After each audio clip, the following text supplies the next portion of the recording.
Hello guys, आइए आज हम लोग पीजीटी के लिए इस सीरीज में पॉलिटी की एक और यानी का है पोइम जिसका नाम है sailing to Byzantium. Sailing to Byzantium इस पोइम को हम लोग डिस्कस करेंगे। और पोइम देखने से पहले इस पोइम से रिलेटेड जो भी कुछ की फैक्ट्स होंगे पहले हम लोग की फैक्ट्स को जानेंगे। ये पोइम किस तरीके से लिखी हुई है, किस प्रकार के मीटर या फिर किसी प्रकार के यानी क्या है फैक्ट्स इसमें यूज हुए हैं। तो आइए हम लोग इसके की फैक्ट्स जो है उनको जानते हैं। रिटन इन ये पोइम लिखी गई है कब? रिटन इन 1926 के अंदर। पब्लिश्ड इन पब्लिश जब हुई है तो 1928 में हुई है। और इन टावर नाम का क्या है एक पोएट्री कलेक्शन है, उसमें यूज हुई है पोएट्री कलेक्शन। इस कलेक्शन में आई हुई पोइम। नेक्स्ट पॉइंट अगर हम लोग जानना चाहें, इट इज रिटन इन ओचावा रिटन। याद देखोगे तो ऑक्टेव की फॉर्म में लिखी हुई है। क्या है?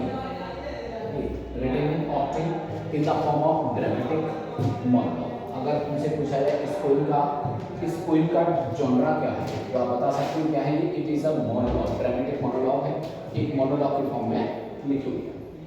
It is written in iambic pentameter. याद रखेंगे इसमें लिखी हुई है आइम्बिक पेंटामीटर में लिखी हुई है। मीटर से रिलेटेड आइम और पेंटामीटर इनसे रिलेटेड अभी एक सेपरेट वीडियो आने वाला है, उसमें आप देख सकते हैं कि मीटर क्या होता है और पेंटामीटर क्या होता है। नेक्स्ट पॉइंट है, it is a poem of 4 stanzas. इसके अंदर 4 स्टैंजा हैं, 4 स्टैंजास हैं और 4 स्टैंजास ऑफ 8 लाइन ईच। इसके अंदर कितनी लाइन ऑफ स्टैंजा है? 8 लाइन की आप देख सकते हैं। इसके अंदर 4 स्टैंजा हैं। राइमिंग स्कीम क्या है इस पोएम की? तो राइमिंग स्कीम क्या है? A B A B A B C C. Okay, तो ए बी सी सी ये इसका राइमिंग स्कीम रहा है। आप याद रखिए इसको। इस पोएम का अगर थीम हम लोग देखेंगे, ये पोएम किस विषय पर बात करती है तो पोएम बताती है हमको old age against youth age. Okay, old age against youth age. Okay, तो ओल्ड एज और जो यूथ एज है वो दोनों के बीच में थोड़ा सा आपको यहाँ कुछ चीजें जानने को मिलेंगी।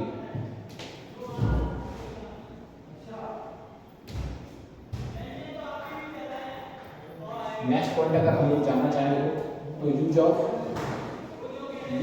इमेजरी। इस पोइम के अंदर आप देखोगे तो यूज ऑफ इमेजरी आपको देखने को मिलेगा और सिंबल्स का यूज काफी हुआ है। ओके, सिंबल्स का काफी यूज हुआ है। स्पीकर जो है इसका वो कौन है? वो एक ओल्ड मैन है, ध्यान रखिए। ओके, वो एक ओल्ड मैन है जो इन लाइनों को आपको बोलता हुआ प्रतीत होगा। तो ओल्ड मैन जो है वो एक स्पीकर है। Use of metonymy in title. अगर तुमसे पूछा जाए कि भाई सेलिंग टू बाइजेंटियम, इस पोइम की अगर हम बात करते हैं सेलिंग टू बाइजेंटियम,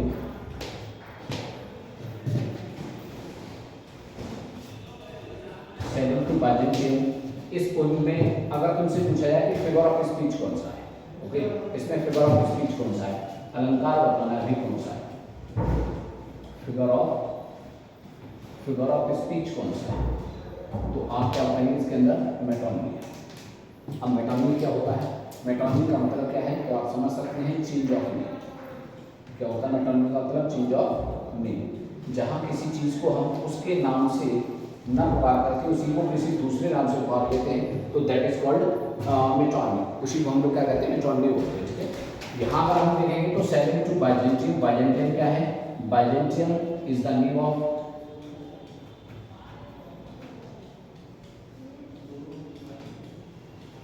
एक प्लेस। आप लोगों ने सुना होगा जब आपने अगर इंग्लिश हिस्ट्री को पढ़ा होगा तो अगर तुमसे पूछा जाए कि भाई रेनेसां की शुरुआत कहाँ से हुई? ओके, रेनेसां की शुरुआत कहाँ से हुई? तो आप बताएंगे कि रेनेसां की जब शुरुआत हुई थी और कब हुई थी? 1543 के अंदर। ओके, 1543 में रेनेसां की जब शुरुआत हुई थी तो उस समय पर क्या था कि कॉन्स्टेंटिनोपल नाम का एक प्लेस था जहाँ तुर्क लोगों ने क्या किया था, एक तुर्क लोगों का एक इन्वेजन हुआ था जिसके कारण यहाँ से ये जो स्कॉलर्स रहा करते थे ये भागकर कहाँ चले गए थे? इटली चले गए और इटली से रेनेसां की शुरुआत मानी जाती है। तो याद रखेंगे कॉन्स्टेंटिनोपल ही वो प्लेस था जहाँ पर स्कॉलर्स रहा करते थे, और एक्चुअली कॉन्स्टेंटिनोपल जो है वो क्या है, वही तो नेम है क्या, बाइजेंटियम उसी को कहा जा रहा है। तो कॉन्स्टेंटिनोपल जो है ना वो पुराना नेम है, इस जगह की बात कर रहा है पॉइंट जाने की। ओके, तो बाइजेंटियम चेंज कर करके हमने नाम लिख दिया है, इसकी जगह पर क्या होना चाहिए, कॉन्स्टेंटिनोपल, या फिर आपने एक हिंदी में नाम सुना होगा कुस्तुनतानिया। ओके, उस नाम से हम लोग इसको प्रियंट में देखोगे तो कई नाम चेंज होंगे। ओके, तो ये सब चीज़ें हम लोग देखते हैं। तो इसके अंदर अलंकार कौन सा होगा, मेट्रोनमी। आइए तो हम लोग इस पोएम को नाइट में डिस्कस करेंगे। ओके, पोएम है हमारे क्या, सेलिंग टू बाइजेंटियम। अब आप समझ चुके हैं कि सेलिंग टू बाइजेंटियम में कौन सा अलंकार है, मेट्रोनमी है। बाइजेंटियम क्या है, Byzantium is the name of Constantinople, old name of Constantinople. जो कॉन्स्टेंटिनोपल है ना उसी का नेम है। ठीक है, क्या कहते हैं, दैट इज नो कंट्री, कोई ऐसा कंट्री नहीं रहा फॉर ओल्ड मैन, जहाँ ओल्ड मैन के लिए यानी क्या है कोई जगह बची हो, ओल्ड मैन के लिए यानी क्या है कुछ रेस्पेक्ट बचा हो। तो यहाँ आप देखेंगे जो पॉइंट है ना, डब्ल्यू के मन में जो बुजुर्ग लोग हैं उनके प्रति यानी क्या है बड़ी थोड़ा सा स्पिरिचुअलिटी की तरफ वो जाना चाहते हैं, और बताते हैं कि आज का जो युवा जनरेशन है वो अब इस उनके काम का नहीं रहा। ओके, तो इसलिए वो क्या कहते हैं कि दैट इज नो कंट्री। अच्छा, यहाँ जो आपको एक चीज बता देते हैं क्या है कि जो पॉइंट है वो नाव में सवार होकर के और कहाँ, बाइजेंटियम शेयरिंग करने के लिए निकल जाता है। शेयरिंग का मतलब जानते हो, समुद्र से होकर के जाना, यानी क्या है स्विम करते हुए जाना, लेकिन स्विम खुद नहीं करना है, मतलब पानी में चल करके जाना है, यात्रा करनी है, ट्रेवल करना है, जिसे आप क्या बोलते हो, वॉइस दे सकते हैं।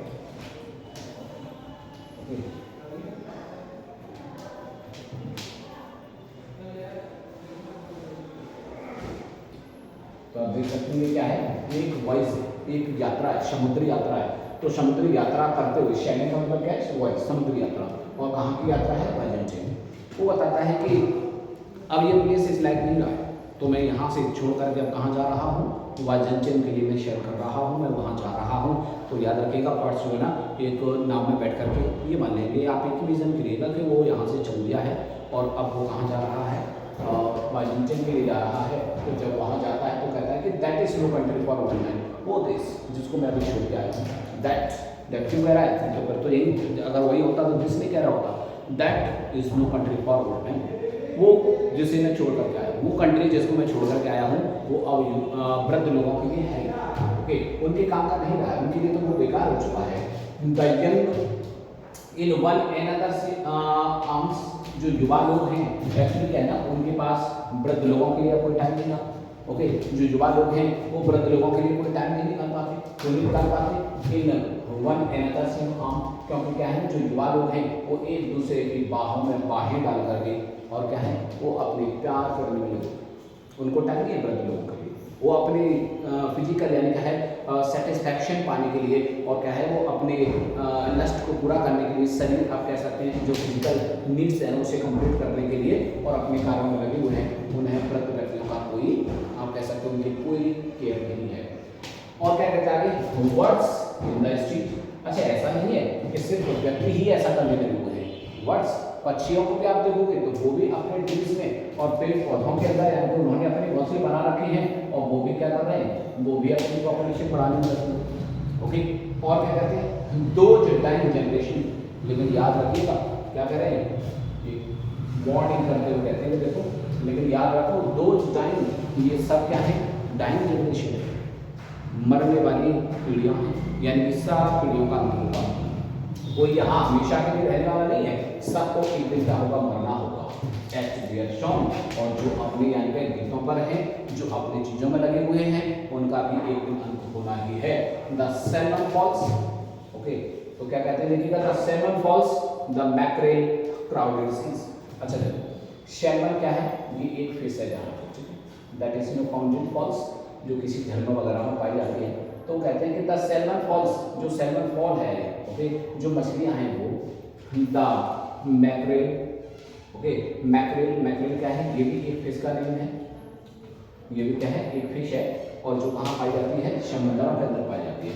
तो क्या बताते हैं कि ऐसे काम के लिए सिर्फ इंसान ही ऐसा नहीं है जो सिर्फ यानी क्या है एक दूसरे की बाहों में बाहें डाल करके अपना समय व्यतीत कर रहा है, सिर्फ उसके लिए अपनी फिजिकल जो सेटिस्फैक्शन है उसके लिए उसने अपना सारा टाइम दे रखा है। बल्कि ऐसा कोई यानी कि पक्षियों में जो पेड़ पौधों का यानी कि घोंसला बना के रहने वाले जो पक्षी हैं वो भी ऐसा कर रहे हैं। और दो टाइम जनरेशन ये सारी पीढ़ियाँ इसी तरीके से चलती जा रही हैं। एट देयर शॉन्ग यानी कि सब क्या है अपने अपने काम में बिजी, ओके, सब अपने अपने कामों में लगे हैं। जैसे कि शेल्मन फॉक्स है, ओके, जो शेल्मन फिश है वो भी अपने काम में लगी हुई है। The mackerel you know crowded ship, okay, mackerel क्या है, ये भी एक फिश है और क्राउडेड का मतलब होता है बहुत ज्यादा, ओके। इसकी भी यानी क्या है जो मैक्रेल जो मछलियां हैं इनकी संख्या कैसी हुई है, क्राउडेड मतलब आप कह सकते हैं वेरी लार्ज, बहुत अधिक हो गई है। अब आप समझ सकते हैं कि बहुत अधिक क्यों हुई है, तो समुद्र इनसे भरे पड़े हुए हैं। तो इसका मतलब क्या हुआ कि ये मछलियाँ, ये पक्षी, ओके, ये इंसान, ये सब क्या है प्यार करने में लगे हुए हैं, ओके।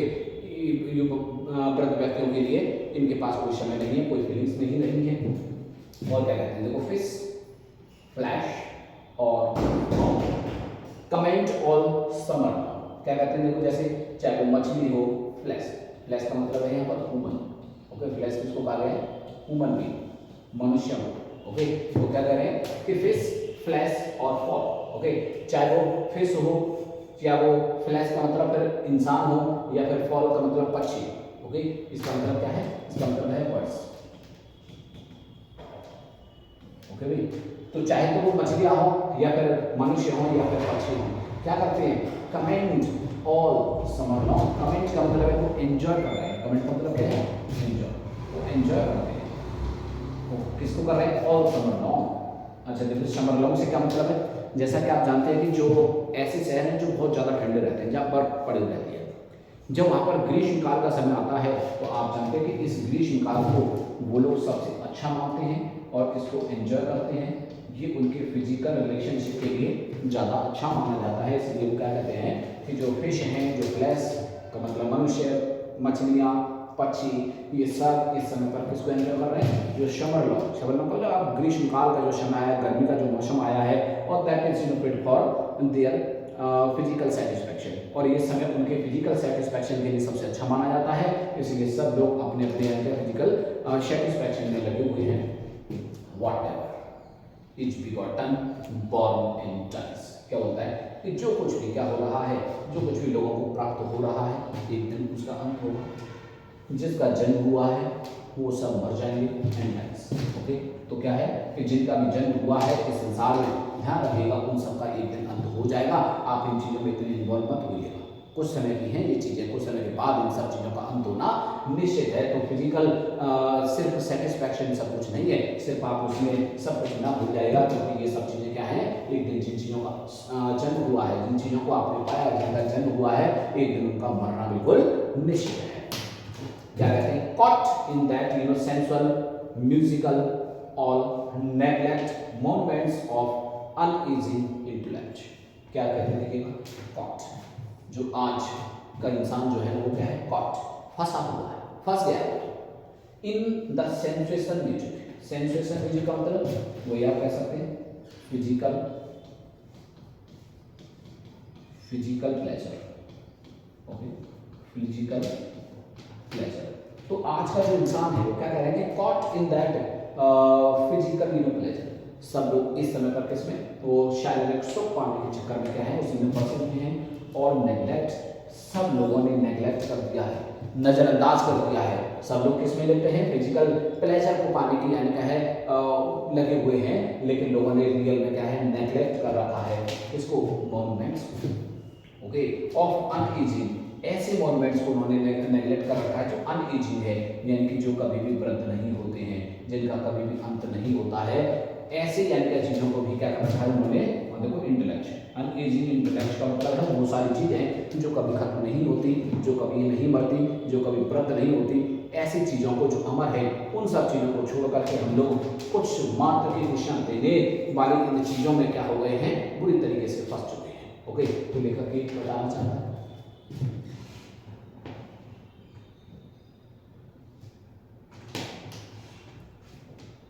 नेक्स्ट लाइन लिखेंगे आप, क्या कहते हैं देखिएगा, an aged man is but a paltry thing, okay, poem थोड़ा सा आप जानते हैं कि 8 ओके एक ऑक्टेव की फॉर्म में लिखी हुई है और 4 ऑक्टेव हैं, 32 लाइन्स हैं। पेशेंस बना के रखिएगा, बहुत कुछ आपको जानने को मिलेगा इसको।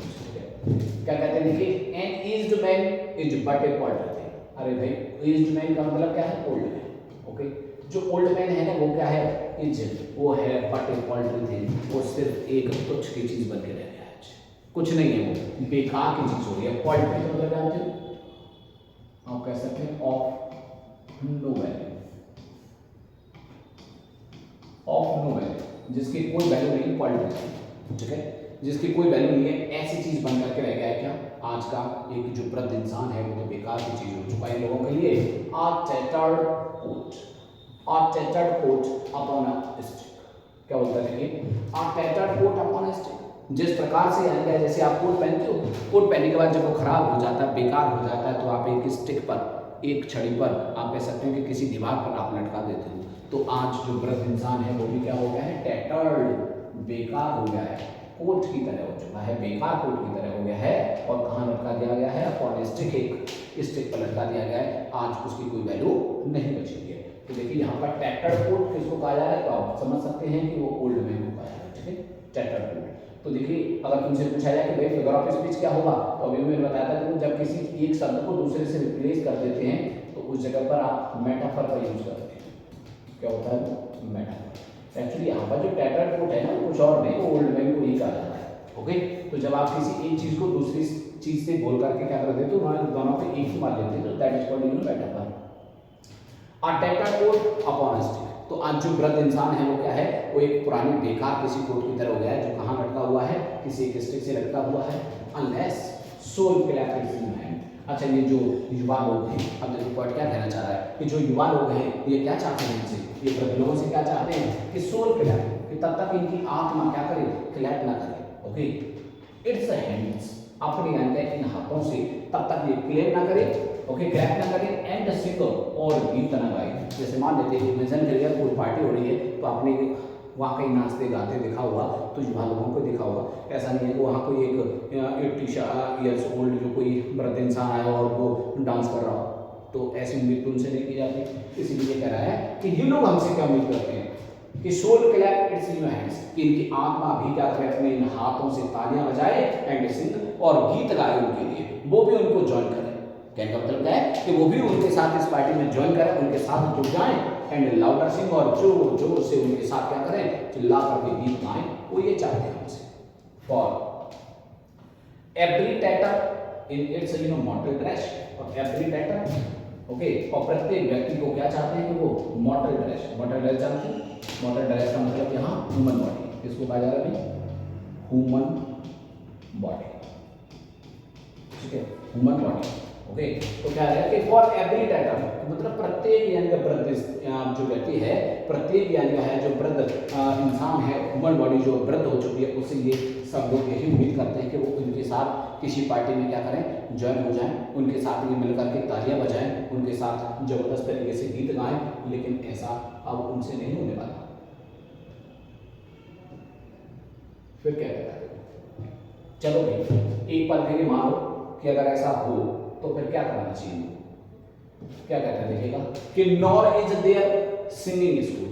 अरे भाई अगर हम उनके लिए गीत गाएं तो हमको तो गीत गाना आता नहीं इस उम्र में, ओके, और इस उम्र में हम गीत तो नहीं गा पाएंगे। तो क्या कह रहा है कि nor is there singing school. अरे इन्होंने कोई सिंगिंग स्कूल भी तो नहीं खोल रखा है जहां हमें कोई गाना सिखा दे और हम इनके लिए गीत गा दें। ओके, तो इन्होंने कोई हमारे लिए सिंगिंग स्कूल भी तो नहीं खोल रखा है, but studying monuments of its own magnificence. Okay, बल्कि ये क्या करते हैं? बट स्टडिंग, ये तो जानने का प्रयास कर रहे हैं, ये तो पढ़ रहे हैं, ये जानने का प्रयास कर रहे हैं किसको? मॉन्यूमेंट्स को, ये उन महान मॉन्यूमेंट्स को जिनके साथ पुराने और महान लोगों की यादें जुड़ी हैं, ये तो उनको यानी क्या कर रहे हैं? जानने का प्रयास कर रहे हैं। ऑफ इट्स ओन मैग्निफिसेंस, जिनका अपना खुद का क्या है? मैग्निफिसेंस का मतलब क्या होता है? Importance. Okay, grandeur importance.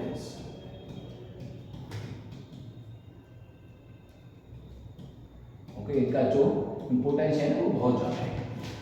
And therefore, और इसलिए क्या है? I have sailed the seas, इसलिए मैं अब उन समुद्रों को तैर करके यानी कि उन समुद्र को पार करके उनसे यात्रा करते हुए और मैं मैं अब वहां से यानी कि उसे छोड़ करके अब मैं आ गया हूँ और कहाँ आ रहा हूँ, to the holy okay city of Byzantium. Byzantium क्या है तो आप कहेंगे एक रिलीजियस प्लेस है, रिलीजियस प्लेस ओके। तो इस रिलीजियस प्लेस पर मैं वहां से चल करके वापस आ गया। तो होली, होली का मतलब क्या है, पवित्र। इस पवित्र यानी क्या है बाइजेंटियम के इस पवित्र शहर में, और मैं कहाँ से, मैं उस कंट्री को छोड़ करके और यहाँ वापस आ गया हूँ। तो आप समझ सकते हैं कि वहाँ आने का कारण मेरा क्या है, इस स्पिरिचुअलिटी को ज्वाइन करना है, मैं स्पिरिचुअलिटी को ज्वाइन करना चाहता हूँ। अब नेक्स्ट जो स्टेंजा है उसमें क्या कहते हैं, तो देखिए यहां से थोड़ा सा एक रिक्वेस्ट करते हैं और क्या बोलते हैं, O sages standing in gods of holy fire. O sages, sages कहते हैं ना शादी ओके। सीजेस का मतलब क्या है, आप कह सकते हैं प्रीस्ट, जो पुजारी होते हैं, पूजा पाठ करने वाले लोग होते हैं, उनको बोलते हैं ओ सीजेस। तो क्या कहते हैं कि O sages standing in gods of holy fire, हे शादू, हे धर्मात्मा पुरुषों, तुम लोग तो यानी क्या है जो भगवान की पूजा होती है। तो देखो यहाँ से एक वर्ड लिखा है Holi fire okay. Holi fire से क्या मतलब समझेंगे आप, जैसे कोई यज्ञ होता है ना तो वहाँ आग जला दी जाती है, और आग जला दी जाती है तो वहाँ लोग यज्ञ करने के लिए खड़े होते हैं। तो लिखा है ना standing in god's holy fire. Holy fire मतलब आग का जो गोला। तो वहाँ पर जो लोग हैं वो यज्ञ करने के लिए, वो धार्मिक यानी अपना अनुष्ठान जो अपनी स्पिरिचुअलिटी को कंप्लीट करने के लिए क्या करते हैं, वो आग के उस चारों तरफ खड़े हो जाते हैं। हे साधुओं, तुम कुछ मेरे लिए भी ऐसा करो कि मैं भी इसको जज करता हूँ। As in the gold mosses of a wall, और वहां पर क्या है देखो, एज जिस प्रकार से गोल्ड मॉसेस सोने की यानी क्या है सुनहरी बनी हुई, और कुछ मॉसेस का मतलब होते हैं पिक्चर्स इस टाइप की यानी दीवारों पर लगी होती हैं जो लोगों को प्रेरित करती हैं। मैं भी शायद कुछ ऐसा बनूं okay. Come from the holy fire, मैं भी तो इस होली फायर को ज्वाइन करने के लिए आया हूं। देखो come you know from the holy fire and perne in uh Jair. Jair का मतलब क्या होता है, आप कह सकते हैं लाइक स्पाइरल। स्पाइरल का मतलब वो बताना चाह रहा है यहाँ पर ओके। पर्न का मतलब होता है कम आउट,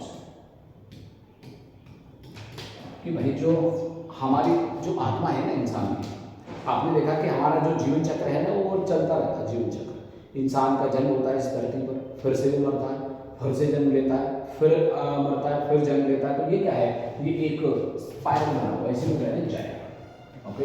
जैसे गोल गोल गोल गोल बना होता है इस प्रकार से, दैट इज कॉल्ड जायर। तो क्या होता है कि कम फ्रॉम, मैं भी यहाँ आया हूँ, क्यों आया हूँ, द होली फायर। भाई इस पवित्र यानी क्या है इस यज्ञ के पास, आप कह सकते हैं इस धार्मिक यानी क्या है चीज पर, इस होली प्लेसेस पर मैं भी क्यों आया हूँ, परम इन जायर, कि मैं इस जंजाल से बाहर निकल जाऊँ ओके। भाई ये मृत्यु और जीवन का जो चक्र चल रहा है ना, मैं इससे बाहर निकल जाऊं, इसके लिए तो मैं यहाँ आया हुआ हूँ okay.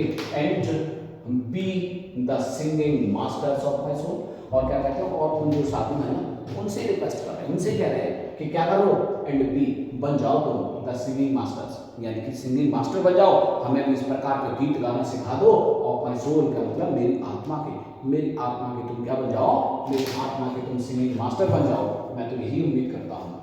Consume my heart away, और ऐसा बनने के बाद से मेरे हृदय से ये सारी चीजों को निकाल दो। सिक डिजायर, जो हृदय कैसा हो चुका है, सिक का मतलब बीमार है, बेकार हो गया है, डिजायर का मतलब इन इच्छाओं के भर जाने के कारण। इंसान के जीवन में आप जानते हैं कि अनकंट्रोल्ड डिजायर्स मौजूद है, उन इच्छाओं के इतना होने के कारण हमारा जो हृदय है वो कैसा हो चुका है, वो सिक हो गया, वो बीमार पड़ गया, वो बेकार हो चुका है। तो मैं चाहता हूँ कि मेरे इस हृदय को तुम बिल्कुल क्या कर दो, इन सारी चीजों को मेरे अंदर से कंज्यूम कर जाओ, निकल जाओ, उनको दूर कर दो मेरे अंदर से। And fastened to a dying animal, it knows not what it is, and gather me into the artifice of eternity। क्या कहते हैं देखो, and fastened to a dying, और इस प्रकार से यानी क्या करता हूँ, मेरे को बड़ा तीव्र बना दो। टू अ डाइंग एनिमल, जिस प्रकार से यानी क्या है किसी एनिमल की जब डेथ हो जाती है ओके, कोई जानवर मर जाता है, कोई प्राणी की जब डेथ होती है, इट नोज नॉट, तो उसे पता नहीं होता कि उसके साथ क्या होने वाला है, व्हाट इट इज, कि ये डेथ क्या होती है, उसको किसी प्रकार की चीजों की कोई जानकारी नहीं होती है। एंड गैदर मी, अब कहता है कि आप मेरे को भी इस चीज से क्या कर लो, गैदर कर लो, मुझे भी यहाँ से ले जाओ इनटू द आर्टिफाइस, और क्या कर दो, तो मुझे ऐसे कुछ कला के इस नमूने से मेरे को तैयार कर दो, आर्टिफाइस कर दो, इसमें कुछ कला का प्रदर्शन करो, जैसे मैं क्या बन जाऊँ, इटर्निटी। इटर्निटी को मैं जानती हूँ अमर। मुझे कुछ ऐसा बना दीजिएगा जिससे मैं क्या बन जाऊँ, मेरी आत्मा जो है ना, मैं जो हूँ बिल्कुल एकदम अमर हो जाऊँ, मेरे पास यानी क्या है इटर्निटी की यानी क्या है कुछ फीलिंग्स मेरे अंदर आ जाए। तो मुझे कुछ ऐसा बना दीजिएगा जिससे मैं कभी खत्म ना हूँ। ओके, मेरी ये जो आत्मा है ना ये चलती रहे, इस पर थोड़ा सा आप क्या कर दो, आर्ट कर दो। आर्ट का मतलब क्या है, कुछ ऐसा क्रिएशन करो जिससे कि इटर्निटी को प्राप्त हो जाए।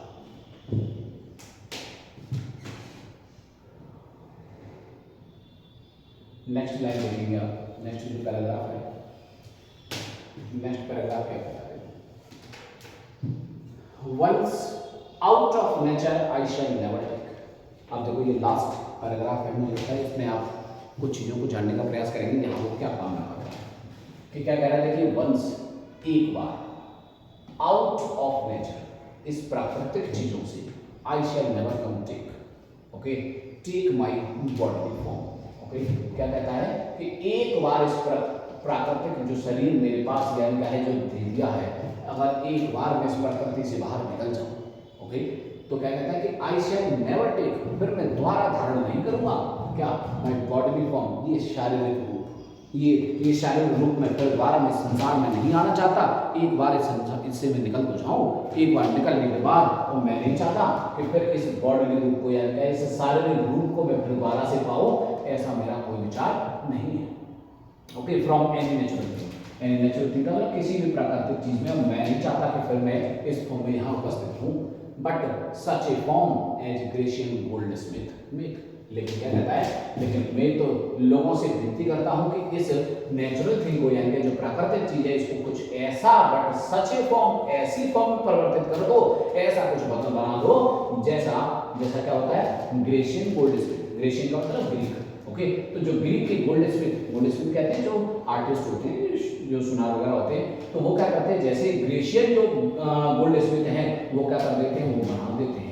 ओके, तो मुझे क्या कर दो, इस प्राकृतिक इस रूप को ऐसा कुछ बना दीजिए जिस प्रकार से हम ग्रीक के जो गोल्ड स्मिथ हैं वो बना देते हैं, क्या कर देते हैं, ऑफ हैमर्ड, हथौड़े से ठोक करके क्या कर देते हैं, गोल्ड एंड गोल्ड इनेमलिंग, क्या कर देते हैं, उसे सोने का ऐसा बना देते हैं, उस पर गोल्ड इनेमलिंग, गोल्ड इनेमलिंग का होता है सोने का पानी चढ़ा देना, उस पर सोने के यानी क्या ऊपर से परत लगा देते हैं जिससे कि वो चीज़ें खराब नहीं हो, यानी कि वो हमेशा के लिए बनी रहें। तो कुछ ऐसा कर दीजिएगा कि जिस प्रकार से ग्रीक के जो गोल्ड स्मिथ हैं वो ऐसा कर देते हैं जिससे कि चीज़ें परमानेंट हो जाती हैं, कुछ ऐसा कर दीजिएगा भाई इस बॉडीली फॉर्म में दोबारा आने का मेरा कोई विचार नहीं है।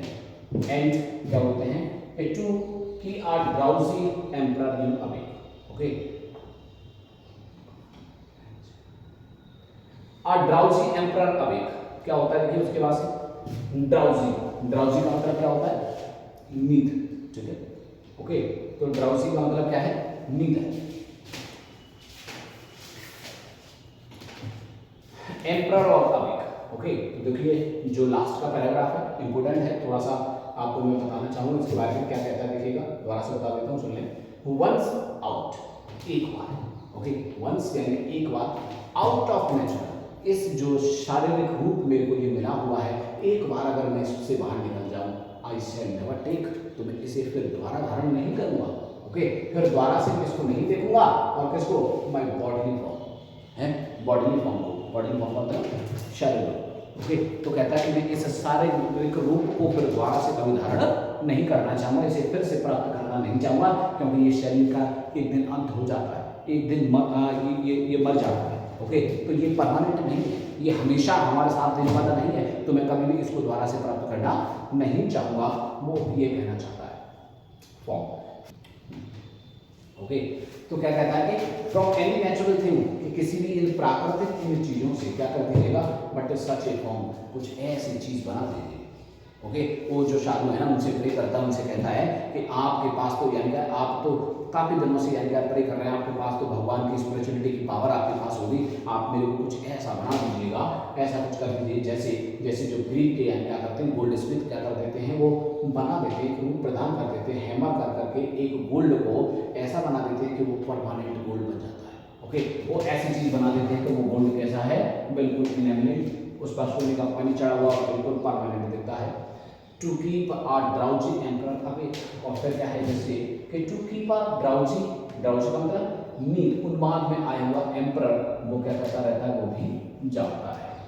और set upon a golden book, या फिर क्या कर देता है, मुझे आप एक ऐसा यानी क्या कर दो मेरे को, अच्छा देखो यहाँ से एक चीज़ समझना, ये क्या कहना चाह रहा है, ये gold and gold enabling, okay, to keep drowsy, इसका मतलब ये कह रहा है कि गोल्ड इनेबलिंग मतलब सोने का पानी चढ़ा हुआ मेरे को एक ऐसा बर्ड टाइप का बना दो, ठीक है, किस टाइप का बना दो, बर्ड, जैसे सोने का पक्षी होता है उसे आपने बना करके एक पेड़ पर बैठा दिया, अब वो पक्षी की डेथ तो होने वाली नहीं है क्योंकि वो तो कैसा है, गोल्ड इनेबलिंग, सोने से, और आपने उसको पानी चढ़ा करके उसको बना करके बैठा दिया, अब वो तो मरने वाला है नहीं, तो ये भी क्या कह रहा है कि मेरे को क्या बना दो, गोल्ड इनेबलिंग बना दो, एक सोने के पक्षी की तरह मेरे को बना करके तैयार कर दो। क्या करूँगा मैं फिर उसके बाद से, टू कीप अ ड्राउजिंग एम्परर, अभी कि जो ड्राउजिंग नींद में सोया हुआ यानी कि जो एम्परर होगा उसको मैं क्या कर दिया करूँगा, उसको जगा दिया करूँगा, ओके, उसे मैं चीज़ें बताता रहूँगा, मैं उन लोगों को क्या करता रहूँगा, ये सेंटेंस देता रहूँगा, उनको मैं चेतावनियाँ देता रहूँगा। और set upon a golden book, और फिर मेरे को क्या कर दो, सेट अपॉन, मेरे को वहाँ पर बिठा दीजिए, कहाँ, गोल्डन बुक, बुक कहते हैं ब्रांच, तो इनकी जो डालियाँ होते हैं क्या बोलते हैं, ठीक है, गोल्डन बुक, तो गोल्डन बुक का मतलब उन सुनहरी, ओके, पेड़ की उन सुनहरी डालियों पर बैठ करके वो क्या किया करेगा, टू सिंग, वह गीत गाता रहेगा, to lords and ladies of Byzantium, किसके लिए गीत गाएगा, lords and ladies of Byzantium, Byzantium की यानी जो महिलाएं और जो पुरुष हैं उनको यानी क्या करता रहेगा, उनके लिए ये गीत गाता रहेगा, ऑफ व्हाट इज पास्ट, और कहता है तो उनके लिए मैं गीत गाता रहूंगा और गीत गीत में बताता रहूंगा सारी चीजें, क्या बताता रहूंगा, ऑफ व्हाट इज पास्ट, क्या आखिर पास्ट क्या होता है, जो चीजें गुजर गई हैं वो क्या थी उनके बारे में बताता रहूंगा, और पास्टिंग जो इस समय गुजर रही है यानी कि मैं उनका पास्ट बताता रहूंगा, पास्टिंग का मतलब है प्रेजेंट, भाई प्रेजेंट में क्या चल रहा है उनको अवगत कराता रहूंगा, और टू कम, और भविष्य में क्या होने को है ये सब कुछ मैं उनको बताता रहूंगा। ओके, तो ये कुछ लाइन थी, आप देख सकते हैं कि 4 जो स्टैंजा थे हमने 99 इनको कवर करने का प्रयास किया है, इससे जो इम्पोर्टेंट MCQ क्वेश्चंस होंगे वो आपको हम नेक्स्ट वीडियो में डिस्कस करेंगे। Thank you, bye.